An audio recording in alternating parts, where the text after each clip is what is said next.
Bienvenidos a La Otra Aventura, un espacio dedicado al mundo de los libros. En octubre de 1868, Guillermo Prieto escribió en el Semanario Ilustrado que el tráfico es el verdadero bienestar y la alegría de los pueblos. Se refería a una máquina que llevaba pocos años cumpliendo la promesa de comunicar al país, en aquel entonces disperso por su enormidad, empobrecido por las interminables luchas intestinas y mermado por la invasión de Estados Unidos. Hablo, usted lo sabe, del ferrocarril. Un artefacto gigantesco hecho de carros negros que escupían humo y cruzaba sobre caminos de hierro cada vez más planicies y cordilleras del país. El tren trajo consigo a México la abreviación del tiempo, la muerte de las distancias insalvables, la duplicación de la vida, pero también llamas y hierro. Era imposible que los escritores de la época lo excluyeran de sus crónicas. Pocos dejaron de hacerle un cumplido al ferrocarril. No era solo una máquina. A su paso se levantaban complicadísimos puentes, se cavaban túneles, aparecían estaciones, eran necesarias herramientas y piezas. Técnicos y especialistas para el cuidado de las máquinas, como veterinarios de fantasía que atendían al monstruo de metal.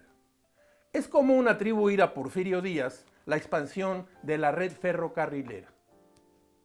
Pero antes de que el autor del plan de Tuxtepec, el tuxtepecano, empezara su largo mandato, en México el tren ya no era exactamente una novedad e incluso estaba terminada y en funciones la línea férrea que conectó a la capital con el puerto de Veracruz.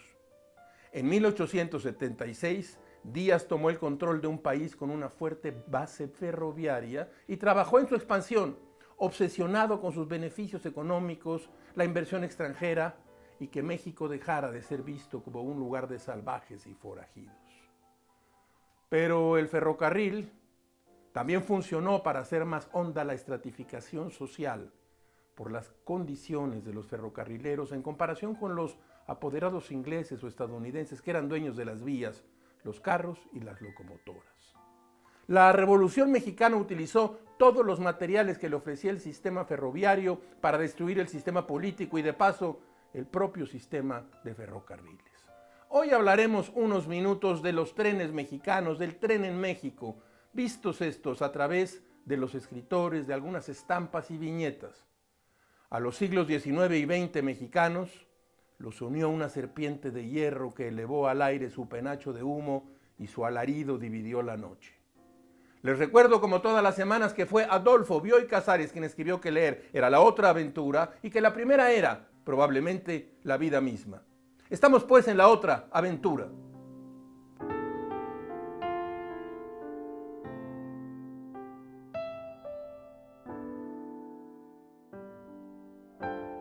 Usted perdone, ¿ha salido ya el tren?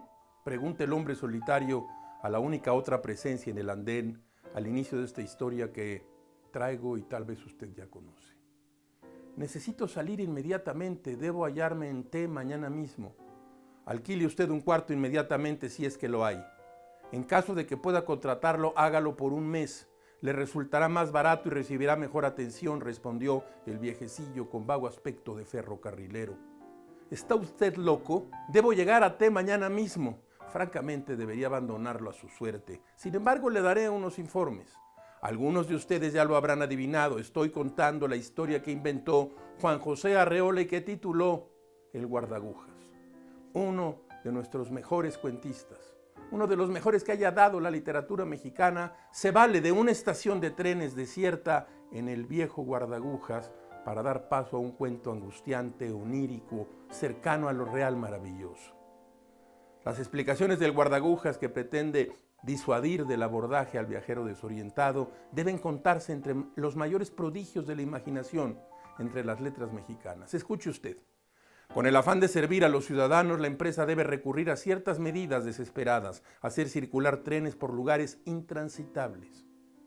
Esos convoyes expedicionarios emplean a veces varios años en su trayecto y la vida de los viajeros sufre algunas transformaciones importantes.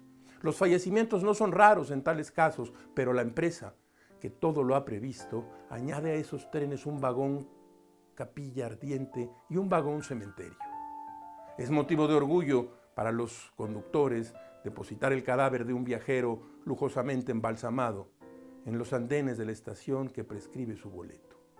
En ocasiones, estos trenes forzados recorren trayectos en que falta uno de los rieles.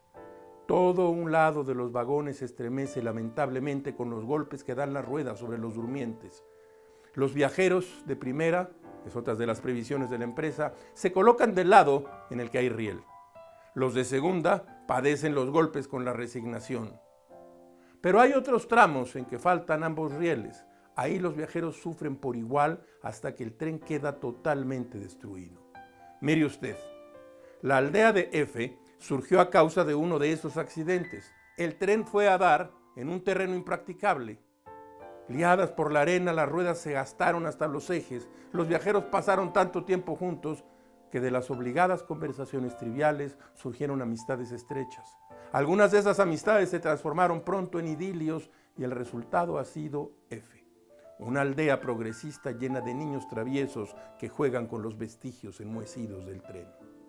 El cuento de Arreola pareciera ser producto del sueño que tuvo México a finales del siglo XIX y principios del XX. Un sueño de progreso que acabó en vías cortadas y pobres aldeas formadas en torno a una máquina que dejó de funcionar. Usted ha escuchado parte del libro confabulario de 1952, El guardagujas. Me encontré además, mientras hacíamos este guión, este raro libro que se llama El Arreolario. Juan José Arreola, de Fernando Rivera Calderón, y Gis, el dibujante, y un prólogo de Juan Pablo Villalobos. Es una lástima que estos libros no los vuelvan a editar. Este es un libro muy, muy disfrutable. Juan José Arreola.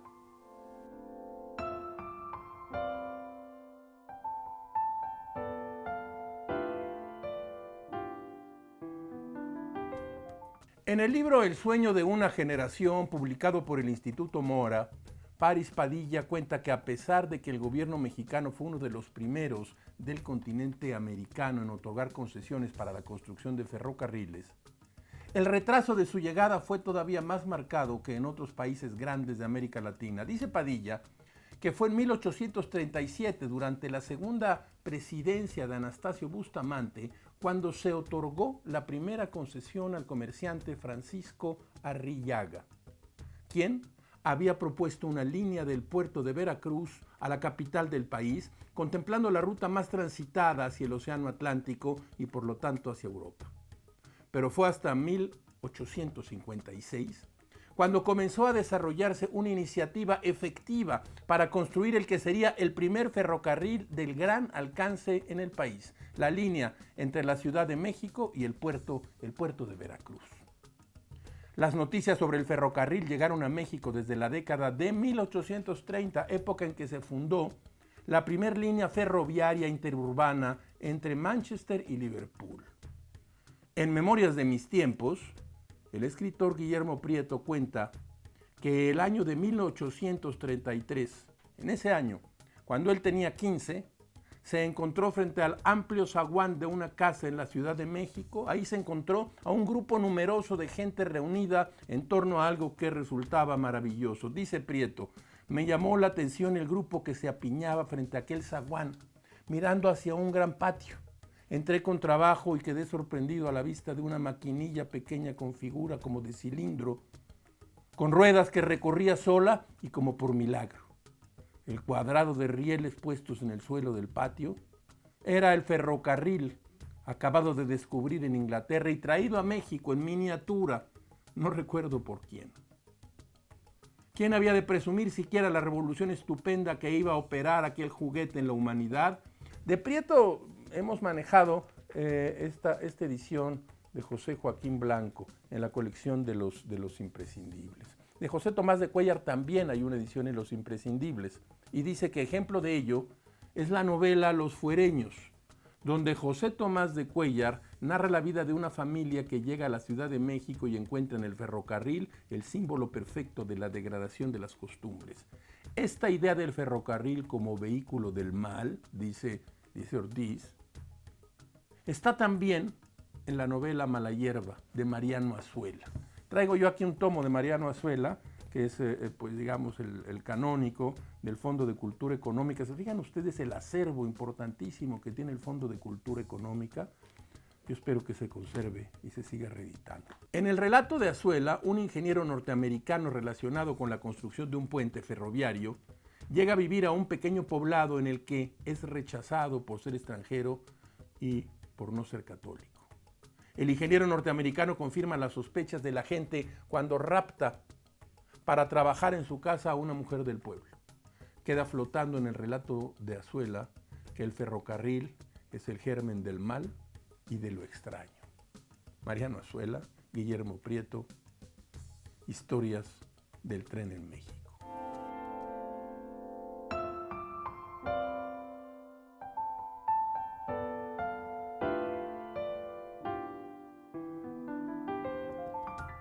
En las letras y el pensamiento de Ignacio Manuel Altamirano, la construcción de las líneas ferroviarias en México tuvo un impacto realmente notable.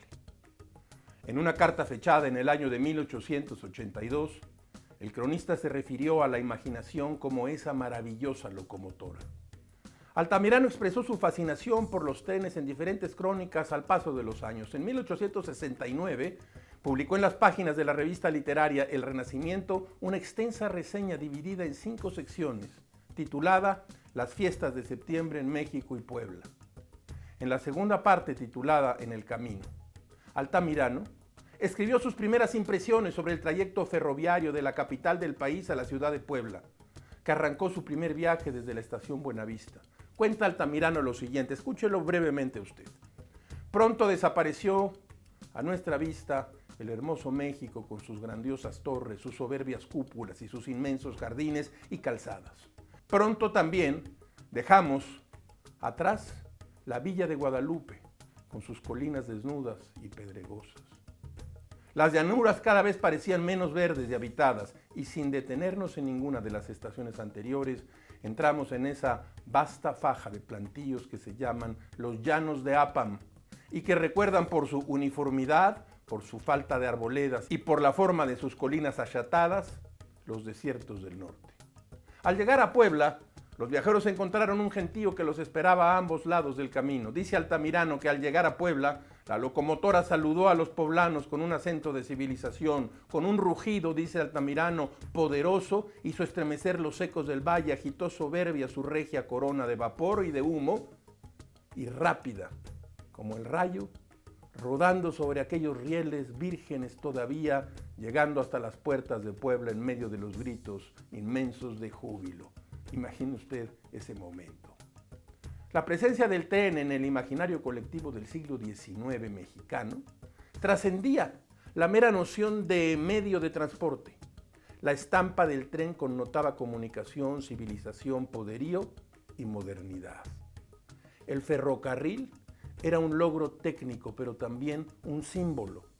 En su crónica, Altamirano cuenta que para la inauguración de ese tramo ferroviario, el compositor Melesio Morales preparó una pieza musical titulada La Locomotiva.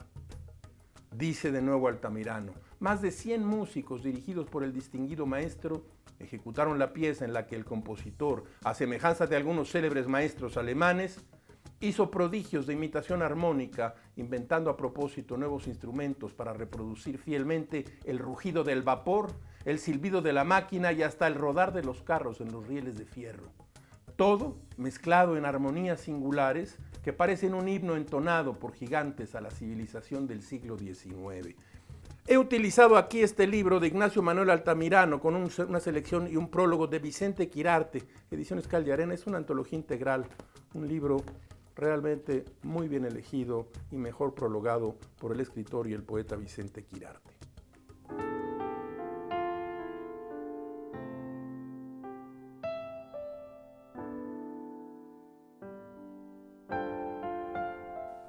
En 1965, un joven de 31 años fue el ganador del premio Javier Villaurrutia con una novela que era su ópera prima, de nombre Fernando del Paso. Aquel joven estaba llamado a ser un narrador de importancia y a reunir, bajo sus letras, varios episodios de la historia nacional. Estoy hablando de la novela José Trigo. Este libro recorre la vida desesperanzada de los ferrocarrileros mexicanos a mediados del siglo XX, por sus batallas laborales y su miseria, por la ilusión de una huelga redentora y la severidad de la traición. Pasa José Trigo.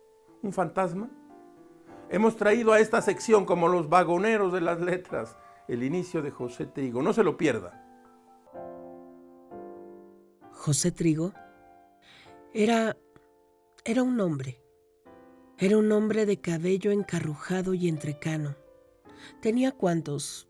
35, 50, 54 trenes salen todos los días de la vieja estación de Buenavista y yo los cuento como cuento sus años. Cuento los años y las cosas como muelle, como patio de carga, garrotero, báscula de piso, como torres de vigilancia, como ménsulas de señales. Todo aquello que vio José Trigo llegar en un tren de carga a estos llanos olvidados que son los de Nonualco, Tlatelolco en la Ciudad de México, que un día de mayo de hace muchos años lo vio caminar por los campamentos con una caja blanca al hombro, que una tarde de difuntos lo vio correr bajo el puente y perder un zapato, que una noche de un mes de diciembre de un año bisiesto lo vio de rodillas en Santiago, Tlatelolco. Lo vio una vieja gorda y bruja, lo vieron todos los santos, lo vieron los 3 guardacruceros de las calles Fresno, Naranjo, Ciprés, lo vio un carpintero de la calle Pino, lo vio una mujer que viajó en una grúa, lo vio un hombre que acicalaba un puñal, lo vio un albino de piel de muévedo, lo vio un ferrocarrilero de uniforme azul y anteojos ahumados, lo vio la Virgen de Guadalupe y lo vi yo. Como lo vi, un hombre de cabello encarrujado y entrecano y sin embargo bigote lacio y blanco, sentado en el muelle de un patio de carga y como mascando algo, como que me miró después de restregarse los labios y los bigotes con un papel mojado de babas, lo cuento.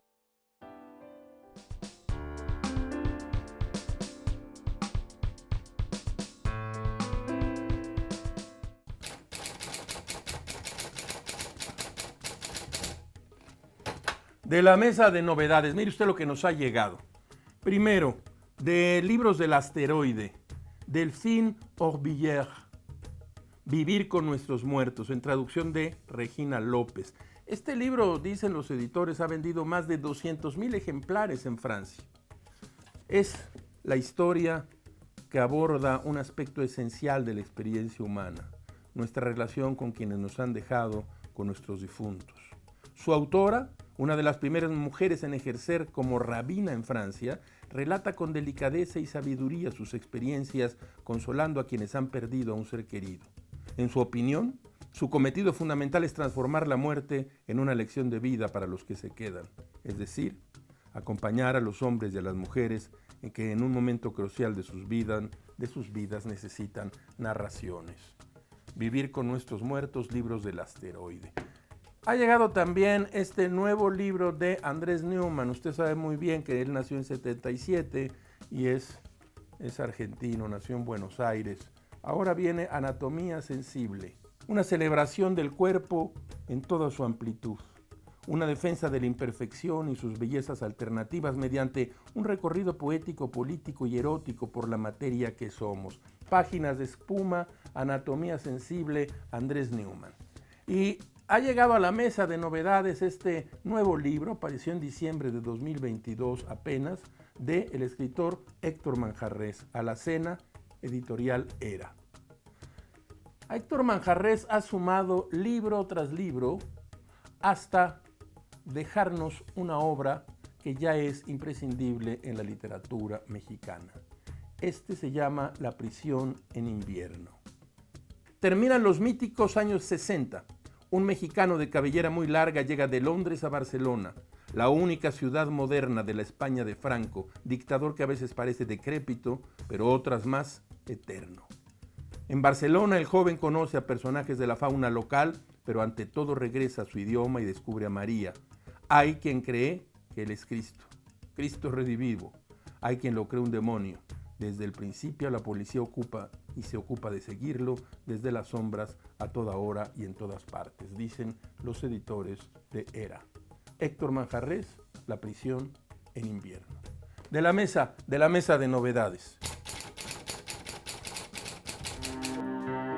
López Velarde escribió en los primeros versos de su poema No me condenes lo siguiente: yo tuve en tierra adentro una novia muy pobre.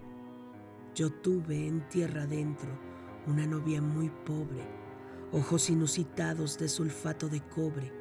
Llamábase María, vivía en un suburbio y no hubo entre nosotros ni sombra ni disturbio. Acabamos de golpe. Su domicilio estaba contiguo a la estación de los ferrocarriles. ¿Y qué noviazgo puede ser duradero entre campanadas centrífugas y silbatos febriles? Y en las últimas líneas canta: perdón, María, novia triste, no me condenes cuando oscile el quinqué y se abatan las 8, cuando el sillón te mezca, cuando ululen los trenes, cuando trabes los dedos por detrás de tu nuca. No me juzgues más pérfido que uno de los silbatos que turban tu faena y tus recatos. Hemos llamado aquí clásicos sin lágrimas a esos libros fundamentales que todavía nos dicen cosas, pero que no nos hacen sufrir con su lectura. Traigo aquí, como en otras ocasiones, los 3 tomos de la obra completa del gran escritor Martín Luis Guzmán. Si usted todavía no lee La sombra del caudillo, es una persona afortunada, porque se acercará por primera vez a una de las grandes novelas escritas, no solo en México, sino yo diría en lengua española, en el siglo XX. Es una historia política, pero ha dejado atrás los nombres de Álvaro Obregón, los nombres de Plutarco Elías Calles, para volverse ya un hecho literario. Martín Luis Guzmán, La sombra del caudillo, El águila y la serpiente y Memorias de Pancho Villa, que cumple este año 100 años de haber sido asesinado. Clásicos sin lágrimas.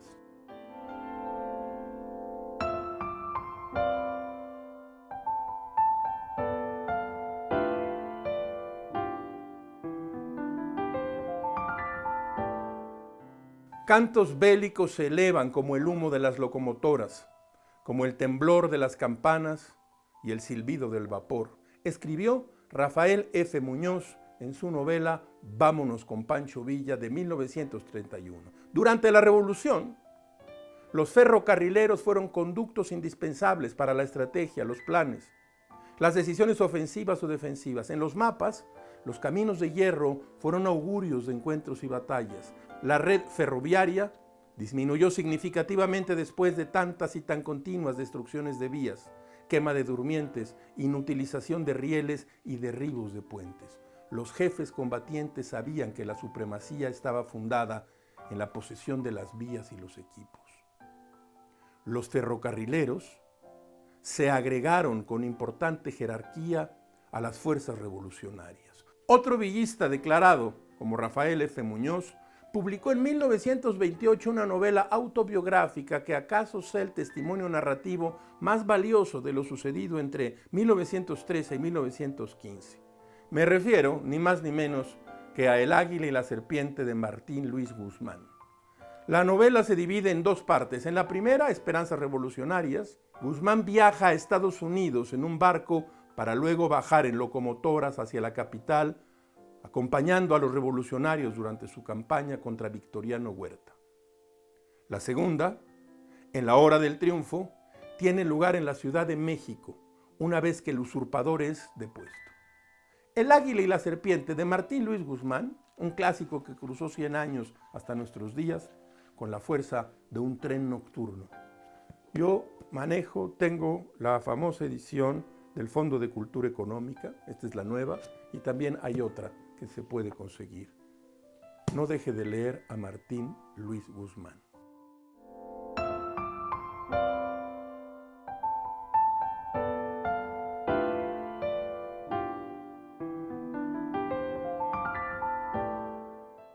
Como todas las semanas, usted encontrará aquí un espacio ¿para qué? Para la felicidad de las frases célebres, las que se dicen en las sobremesas, las que uno dice por aquí y por allá, en unos incierto esnovismo en ocasiones. Escuche usted esta. Como los trenes, las buenas ideas llegan con retraso. Giovanni Guareschi. Hemos llegado al final de esta emisión y de esta aventura. Soy Rafael Pérez Gay y los espero aquí la próxima semana. Abres una puerta y aparece un mundo. Eso es un libro.